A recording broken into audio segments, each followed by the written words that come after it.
Shalom, shalom tout le monde, j'espère que vous allez bien. Vous êtes nouvellement convertis, vous débutez votre vie dans la foi chrétienne. Vous voulez grandir et suivre et connaître Dieu.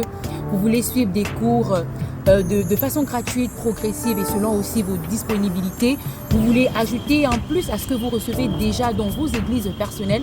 Alors, n'hésitez pas à visionner nos cours d'affermissement qui sont des classes pour des nouveaux convertis avec des enseignements de base, avec des sessions questions et réponses que nous avons sélectionnées spécialement pour vous. Alors rendez-vous sur notre page YouTube, Chris et Yala TV, et que le Seigneur vous bénisse abondamment.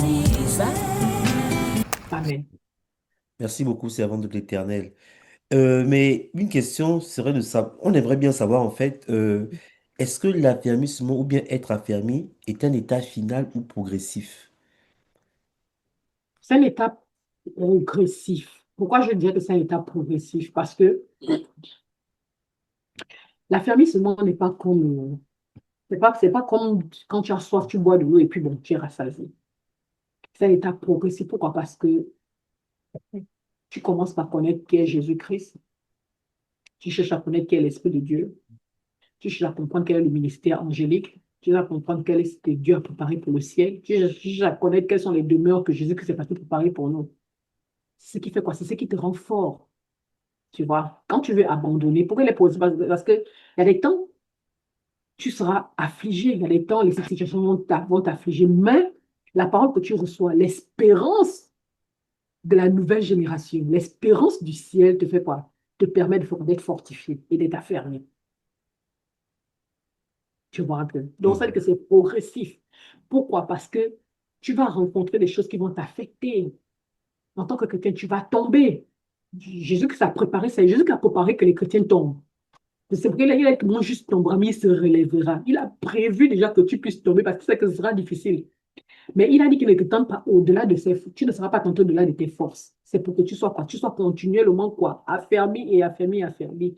Et l'espérance de la parole de ce que tu dis te fait quoi? Te fait croire et te fait voir la magnificence encore. Donc, tu continues à t'affermer.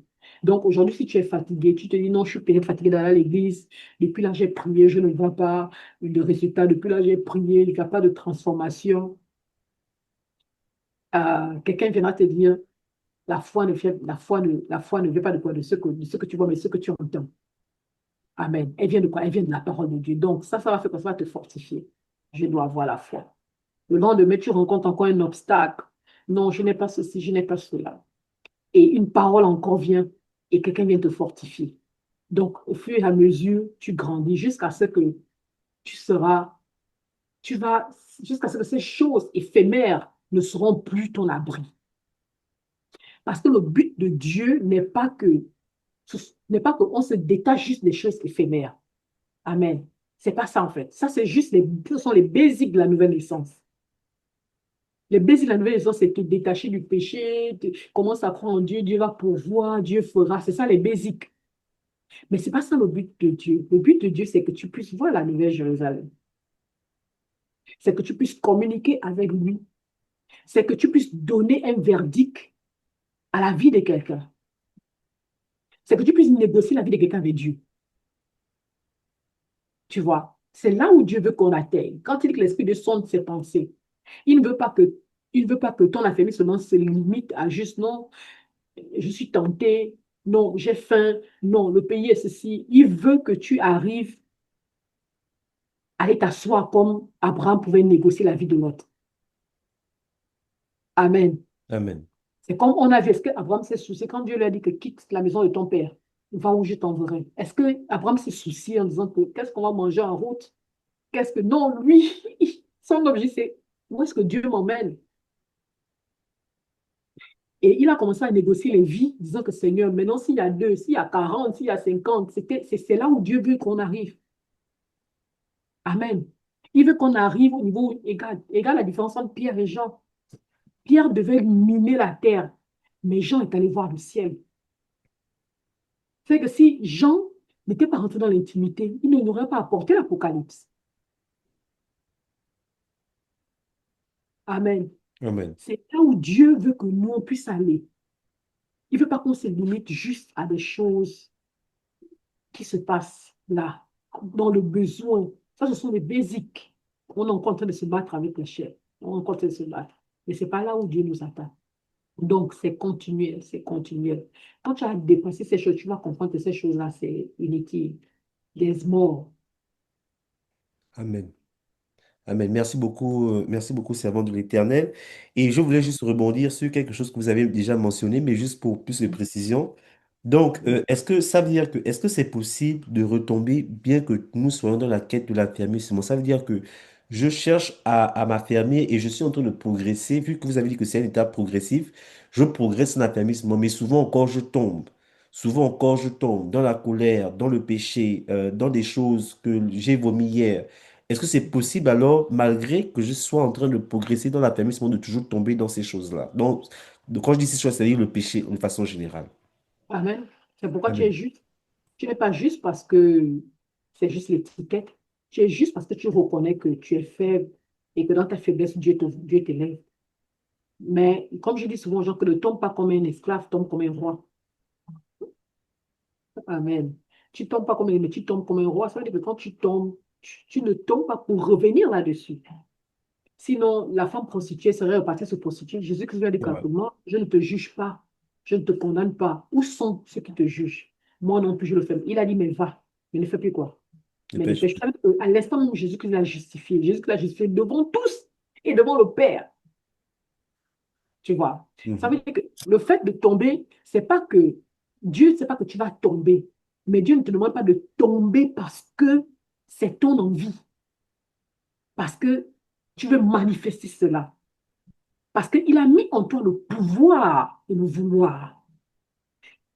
Ça part ça part de Caïn. Il a dit quoi, Caïn? Que le péché, oh, devant la porte, n'est-ce pas? Il dit, mais toi, fais quoi? Domine-le. Mais comme il voulait s'exprimer, et nous, je ne veux pas dire que pas tous, donc, tu veux t'exprimer, tu vas pouvoir faire ça. C'est pourquoi, c'est pas, la Bible que tout est permis, mais tout n'est pas utile. Utile. Tu vois un peu. Ça veut dire que toutes ces choses-là sont permises, mais est-ce que c'est utile? Pourquoi c'est pas utile? Tu regardes à ta foi, tu regardes à, est-ce que c'est important? Tu laisses tomber. Et tu dis à toi la gloire. Donc, c'est possible de tomber. C'est possible de tomber. En- et- Étant juste, c'est possible de tomber. Mais le but n'est pas de rester, le but c'est de se relever. Amen. De se relever dans la grâce de Dieu. Ne pas se relever dans l'orgueil. Parce qu'il y a des personnes qui peuvent se relever dans l'orgueil. Non, c'est rien, c'est rien. Je suis tombé, c'est mieux, pardon. Mais non. Parce que quand tu te réveilles comme ça, tu vas toujours tomber. Pourquoi? Parce que tu crois que la grâce est gratuite. La grâce, c'est juste péché. Et puis bon, tu peux te sentir. C'est pas ça. Yeah. Je te prends souvent un exemple simple. Tu as un enfant à la maison. Si l'enfant va où il y a le feu là-bas, tu dis ne va pas où il y a le feu. Dès qu'il met la mise sur bouge, je t'avais ne pas plus là-bas. Tu vois. Tu vas taper l'enfant et quand il va repartir, est-ce que tu ne l'as pas informé? Tu l'as averti. Tu l'as averti, tu vas ne pas là-bas, non. Il s'est brûlé et Dieu te livre à ton péché. Parce que tu ne veux pas être transformé. Tu aimes cela. Donc, il fait quoi? Il dit qu'il vous livre à faire quoi? À vos désirs. Tu vois un peu. Ça veut dire qu'il faut prendre déjà conscience de l'Esprit de Dieu qui est là, qui te fortifie dans tes faiblesses. Si tu es tombé, c'est normal. Quand je ne vais pas tomber comme un esclave, c'est qu'il y a il y a des choses que tu peux éviter. Il y a des choses que tu peux ne pas faire.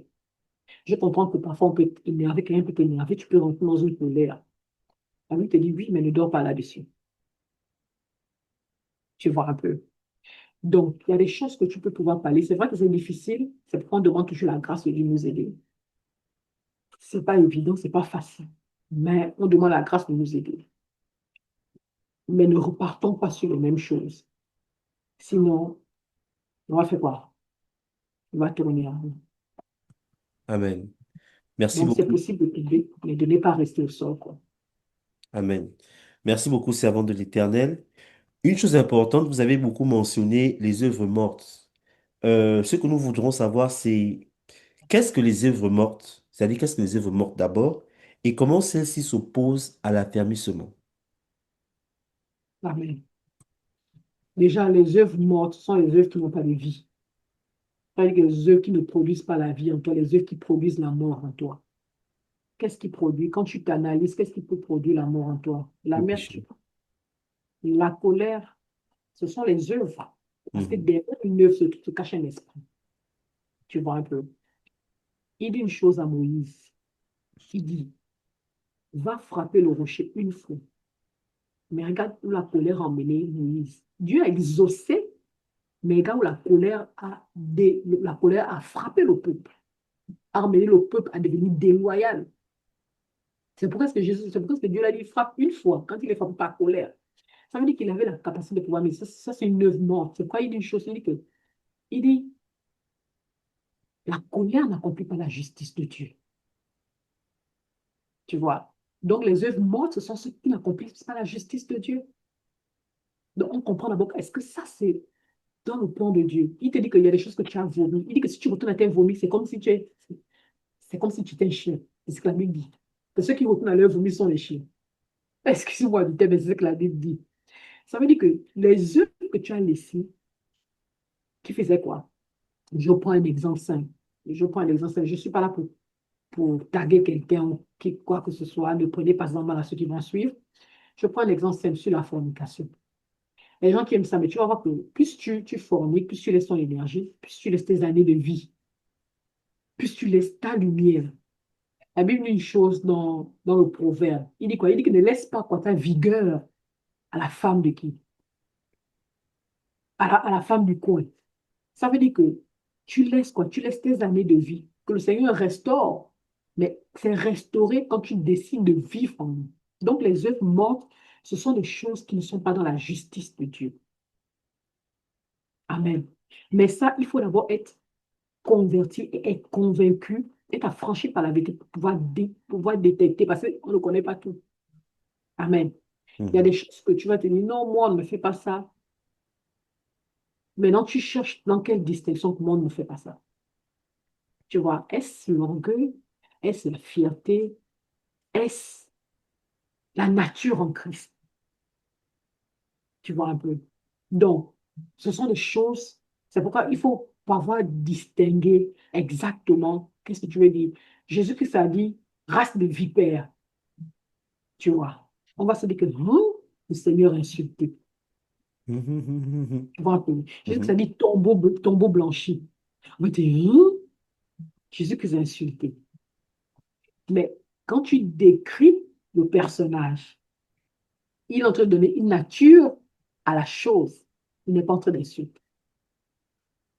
Pourquoi? Parce que quand dans la vipère, il y a quoi? Il y a la malice, il y a le venin, il y a les tourments. C'est pour que vous êtes une race de quoi? Des gens qui piquent, des gens qui mordent et des gens qui détruisent. Tu vois? Donc, Jésus nous a donné le qualificatif de quoi? La nature de ce que vous êtes autour de qui d'eux. Quand il parle des tombeaux blanchis, ça veut dire qu'il parle des personnes, des personnes qui sont mortes et le tombeau est vide. Ça veut dire que vous portez c'est pourquoi il les a qualifiés, vous portez des gros vêtements, vous arrivez dans les synagogues, on vous vénère, mais vous êtes vide parce que vous ne portez pas d'amour, vous n'avez pas de compassion pour le peuple. Vous faites du temple de Dieu un marché. Donc, je ne sais pas si tu comprends un peu ce que je veux Mhm. expliquer. Exactement. Donc, parfois, ça révèle de quoi? La nature de ce qu'on est en train de faire, qu'on est en train de donner. Dans les œuvres mortes, tu sais ce qu'est une œuvre morte. Tu sais que, ce que je suis en train de faire, l'Esprit de Dieu est fidèle. Il va te rappeler, ta conscience va te rappeler que ça, là, c'est pas bon. C'est pourquoi l'Esprit de Dieu est là. Il n'y a plus de jugement. Après Jésus-Christ, il n'y en a plus. Le jugement, c'est pour ceux qui n'ont pas Christ. Amen. Pourquoi? Parce que l'Esprit de Dieu est venu déjà attester Christ en nous. L'Esprit de Dieu va nous rappeler toutes choses. C'est-à-dire, quand tu fais quelque chose, tu sais que c'est pas bien. L'Esprit de Dieu va te rappeler que c'est pas bien. Tu vas dire, Saint-Esprit, pardonne-moi. À l'instant même, tu te réponds. Tu n'attends pas le soir pour venir te répondre. Tu n'attends pas l'heure de prier pour venir te répondre. Pourquoi? Parce que l'Esprit de Dieu est là. C'est-à-dire que ton jugement est déjà là. Donc, ce n'est pas un instant précis pour pouvoir prier que tu vas demander pardon. Non, c'est à l'instant que tu fais que tu demandes pardon. Pourquoi? Parce que ton jugement est là. Donc, le jugement appartient à ceux qui n'ont pas Christ.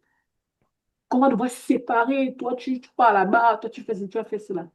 Mais pour nous, l'Esprit de Dieu est venu déjà attester. Maintenant, c'est quand toi, tu refutes l'Esprit de Dieu que tu fais quoi? Tu t'éteins complètement. Amen. Donc, c'est ça la parade des œuvres mortes. Ça veut dire que ceux qui ne laissent pas le Seigneur, ceux qui ne laissent pas glorifier le Seigneur en nous. C'est vrai. Amen. Amen. Mais servant de l'Éternel, tu as répondu à la première partie de la question, mais pas la deuxième. Alors, je vais encore te la reposer en te disant, comment Quoi? alors ces œuvres mortes s'opposent à l'affermissement? OK. Comment les œuvres mortes se posent à l'affermissement?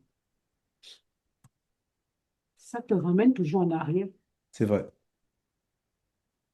Ça te ramène toujours en arrière. Imagine que, je prends un exemple. Imagine que tu aimes faire du bien. Tu aimes faire la charité. Tu vois? Quelqu'un va venir souffler à ton esprit. Ceux même que tu es en train d'aider là, est-ce qu'ils comptent même, est-ce qu'ils pensent même à toi? Faut plus faire, faut plus faire, faut pas perdre ton temps. Tu vois? Alors que Dieu a mis en toi cet appel. Donc, ou tu obéis à ce qu'il a dit, ou tu obéis à Dieu. Tu vois ce que je veux dire? La Bible dit une chose, il dit que la Bible dit il dit que Dieu fait part à quoi? À la bonté plus qu'au quoi? Au sacrifice. Tu vois un peu? Ce sont des choses qu'on va t'injecter qui vont faire quoi? Qui vont te faire revenir en arrière, qui vont te faire ne plus faire ce que l'Esprit de Dieu a mis en toi, ce que Dieu demande de faire. Tu vois? Mhm. Tu, je vais prendre encore peut-être un exemple. Tu prêches la parole. Quelqu'un vient te dire, d'abord, tu perds le temps. Quelqu'un vient te dire, bon, bon Jésus que vous prêchez là, il est même où? Il est même où? Lui, c'est même qui? Tu vois? C'est pour faire quoi? C'est pour venir s'aimer le doute dans ta foi. Et après, tu vas prier, Seigneur, je veux ça, je veux ça. Et puis ça n'arrive pas. Après, la pensée qui a été introduite va commencer à dire, mais c'est vrai, depuis que j'ai pris la Sainte Vie, mais le Jésus, il est où? Tu fais quoi? Tu fais step back. Ta foi prend un coup. Et tu ne fais plus quoi? Tu n'éplores plus. C'est pourquoi ça freine à quoi? À la bonté de Dieu dans ta vie. Amen. Mais Euh, ça parle de quoi? De plus de ce qu'on écoute. Il rentre dans notre cœur.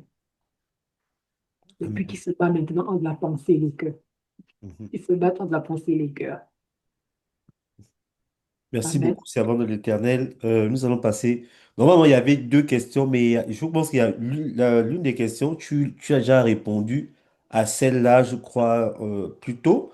Mais juste pour précision, parce que elle mérite peut-être d'être posée, je pense. Si tu peux encore nous établir, alors, après tout ce que après tout ce que tu as dit pendant ton enseignement et aux questions auxquelles tu as déjà répondu, quelle est la différence entre un chrétien affermi et un chrétien qui est non affermi? C'est quoi la différence entre ces deux chrétiens? OK. Je vais reprendre ce que j'ai eu à dire. La différence, c'est celui qui réagit avec la chair, celui qui réagit avec l'esprit. Amen. Celui qui réagit avec l'esprit ne va pas réagir comme un bon, comme un, tu vois. Je vais prendre deux exemples. Comme on parle d'affermissement, deux personnes. On a Pierre, on a Paul. Tu vois, Pierre, au milieu des Juifs, se comportait comme des Juifs. Quand il est au milieu, il se comporte autre. Tu vois un peu. Ça veut dire qu'il avait encore une double nature. C'est Il vrai. n'était pas encore fermé en temps. Tu vois. Mhm. Quand Paul arrive, Paul constate que Pierre est en train de jouer un faux jeu. Tu vois. Il ne va peut-être pas parler en privé, il ne va peut-être pas prier, mais il fait le reproche à Paul, à Pierre sur le champ. En disant que ce n'est pas ce que Christ nous a enseigné, qu'il n'est pas censé faire cela. Mais Pierre, comme il a reçu l'Esprit de Dieu, il ne voit pas ça comme une offense. Tu vois. Il voit ça comme une repentance. Donc, quelqu'un qui est non affermi, qui n'est pas encore affermi, doit voir des choses comme une repentance, pas des choses comme quoi, comme de l'orgueil. Donc, quand tu n'es pas encore affermi, tu vois ça comme orgueil, tu vois un peu. Et celui qui a affermi, c'est qui? C'est Paul. Pourquoi? Parce qu'il sait que ça là, tu n'es pas censé faire ça, tu vois un peu. Donc, tu peux faire la différence entre les deux dans quoi? Dans cette saison-là. Donc, celui qui joue encore un peu un pied dedans, un pied dehors. Bon, la grâce, hein, mais la grâce, la Bible Paul disait que la grâce est trompeuse, tu vois. Mhm. Donc, et si la grâce se trouve, tu meurs dans le péché et sur le chemin. Donc, tu peux voir la différence entre les deux et pendant cette action-là. Paul a fermé, il sait que ce que tu es en train de faire, c'est pas juste. Non seulement c'est pas juste pour toi, c'est pas juste aux yeux de Dieu. Donc, il faut réparer cela. Ananias et Saphira, ils ont marché avec Pierre, tu vois. Ils ont marché avec Jésus-Christ. Mais la Bible dit qu'au moment où ils devaient apporter leurs biens, ils font quoi? Ils ont vendu leur terre, ils sont venus mentir, tu vois. Ananias arrive devant Pierre. Il dit non, oui, j'ai vendu une moitié, voici ce que j'ai apporté. Et l'Esprit de Dieu, qu'est-ce que tu es en train de mentir, tu vas mourir à l'instant. Sa femme arrive aussi, elle veut dire, ça veut dire que les deux, ils faisaient pas, ils marchaient, mais ils faisaient quoi? Pourquoi ça arrive? Pourquoi? Parce que l'église était encore primitive, donc il n'y avait pas de société. Tu vois, donc tout ce qui était impur devait mourir. Tu vois un peu. Donc tu peux faire la différence entre celui qui a fermé et celui qui ne l'est pas. Amen. Et enfin, pour conclure, ça c'est une question que j'aime beaucoup, c'est quels sont les bénéfices d'être un chrétien affermi? Comment est-ce que je peux jouir de ça, étant affermi dans ma foi en Christ? La joie, oh. La joie, oh. Qu'est-ce que tu peux juger? D'abord, la première chose, c'est déjà le salut que tu gagnes. Et la deuxième chose, c'est la Bible dit quelque chose que Dieu n'abandonne pas les fidèles. Il a égard aux fidèles. Le bénéfice, c'est que ton affermissement ne peut pas tu ne peux pas échapper des yeux de l'Éternel. Ça veut dire que tes combats sont les combats de l'Éternel. Il y a des combats que tu ne peux plus mener. Regarde, quelque chose se passe dans la vallée de l'homme de la mort, de David. La Bible dit quelque chose. David dit, quand je traverse l'homme de la vallée de la mort, il dit, je ne crains hein, Aucun. rien. Pourquoi? Parce qu'il a prouvé par Dieu. Il dit quoi? Il dit que il dit que face à mes ennemis, qu'est-ce que Dieu fait? Bless you. Face à mes ennemis, Dieu dresse une table. Ça veut dire que Dieu te fait manger. Toi, tu es face à des ennemis, mais Dieu t'apporte une paix. Pourquoi? Parce que tu marches dans son intégrité. Donc, il dresse une table face à tes ennemis. Ça veut dire que tu manges face à tes ennemis. Ça veut dire que tu ne t'inquiètes de rien. Amen. Amen. Regarde, David va au combat. Comme je pouvais dire tantôt quand j'ai commencé, David va au combat. David c'était un homme de petite taille, avec les cheveux roux. J'ai pu le voir en esprit une fois. Quand il va au combat, il se rend compte que Saül avait oublié le Dieu, donc il a préparé toute l'armée. Mais quand il s'est positionné dans le 2 Samuel, il dit une chose, il dit que je ne viens pas au dos. Il dit que vous avez l'enclos, vous avez les arbres, mais moi je viens au nom de l'Éternel. Amen. Regarde comment le combat de David était facile. Avec toutes les menaces que Saül a eues, Saül était découragé, toute son armée, pas la peine. Et Dieu a sémé la confusion dans le camp des Philistins, ils ont commencé à se tuer même. Tu vois? Tu vois les bénéfices d'être intègre et de marcher avec Dieu. Dieu va dire au peuple d'Israël devant le mur de Jéricho, allez-y chanter seulement les louanges. Donc, les louanges, là, sinon fait tomber le mur. Tu vois, c'est pour il dit que prends mon joug est léger. Ça veut dire qu'il y a des choses que tu ne pourras pas demander qui viendront sur la toi. Il y a des choses sur lesquelles tu ne vas pas te battre, qui seront sur pourquoi? Seulement après ta fidélité et ton intégrité. Amen. Amen. Pour simplifier, il dit quoi aux apôtres? Il dit, quand vous partez de ville en ville, ne prenez ni quoi? Ni chaussures, ni pain, ni eau. Les gens qui doivent marcher de ville en ville, il dit, ne prenez ni eau. Il dit, ne prenez ni pain, ni rien du tout. Il dit, vous rentrez et qu'on vous accueille, laissez la paix. On ne vous accueille pas, il dit, secouez la poussière de vos pieds. Parce que Dieu veille à son héritier. Il sait que où tu pars, il veille à ce que tu manges. Regarde, les corbeaux sont venus nourrir Élie. Les corbeaux ont apporté du pain, de la viande à Élie. Ce n'est pas toi qui pouvais faire ça. Donc, le bénéfice, c'est pas, on ne peut pas compter. Amen. Amen. Amen. Merci beaucoup, servant de l'Éternel. Cela va conclure toutes les questions que j'avais pour toi par rapport à ce merveilleux enseignement. Mm. Et je ne sais pas si, avant que nous puissions conclure ce moment, tu as une dernière parole, parce que tu as déjà prié pour tous ceux qui ne connaissent Mhm. pas le Seigneur et qui, à Yeah. travers cet enseignement, l'ont accepté. Maintenant, est-ce que tu as une dernière recommandation, une dernière chose à dire par rapport à ce Mhm. merveilleux enseignement, par rapport à toutes les questions auxquelles tu as répondu? Qu'est-ce que tu souhaiterais dire avant que nous puissions conclure ce moment ensemble? Amen. Amen. Juste n'abandonne pas et confie ton sort à l'Éternel. Il ne t'abandonnera pas. Les hommes peuvent te décevoir, les doctrines peuvent surgir, mais le Jésus-Christ que tu as reçu, que personne ne te l'enlève. Et attache-toi à ce Jésus-Christ-là et fais de lui le centre de ta vie, malgré les temps et les circonstances. Que le Seigneur te bénisse.